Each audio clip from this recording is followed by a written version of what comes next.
Consegnato al professor Francesco Pira il premio internazionale Apoxmeno 2021 per il sociale, l'evento organizzato dall'IPA della Toscana, riconoscimento a personalità del mondo della cultura e dello spettacolo. La cerimonia si è svolta in provincia di Arezzo a Monte San Savino. La motivazione del premio dato al professore Pira è per le indubbie qualità professionali e scientifiche, per la fattiva collaborazione con le forze dell'ordine in contesti di grande valore culturale.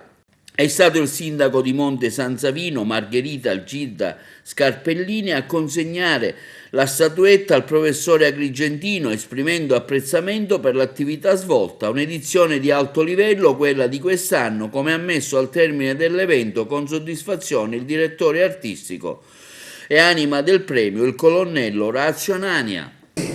Poco fa è stato citato Arrigo Sacchi. Arrigo Sacchi ha detto una cosa recentemente molto interessante, che la nostra è una società dove contano più le conoscenze che la conoscenza. Ecco, la rete poteva essere una grandissima occasione per condividere conoscenze, invece è diventato un luogo dove l'odio viene seminato tutti i giorni, dove gli haters vincono su quello che può essere invece quello che può essere un messaggio positivo. Il sindaco sarà anche testimone che molto spesso, quando i cittadini non sono d'accordo su qualcosa, ormai scrivono su Facebook e non vanno invece in comune a lamentarsi. Quindi credo che questa cosa è molto importante. Classici leoni da tastiera. Sì, sono loro, ma poi stanno accadendo tante cose terribili.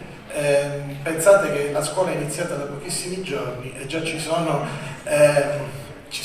3 ragazzi, 2 sono morti di 15 anni e una in fin di vita, che hanno tentato il suicidio, si sono suicidati o hanno tentato il suicidio, ed è un numero che cresce giorno dopo giorno, perché i nostri ragazzi, i nostri bambini sono sempre più fragili e hanno bisogno di incontrare persone, di coltivare relazioni più che coltivare connessioni, e questo è l'aspetto più deteriore che a volte la rete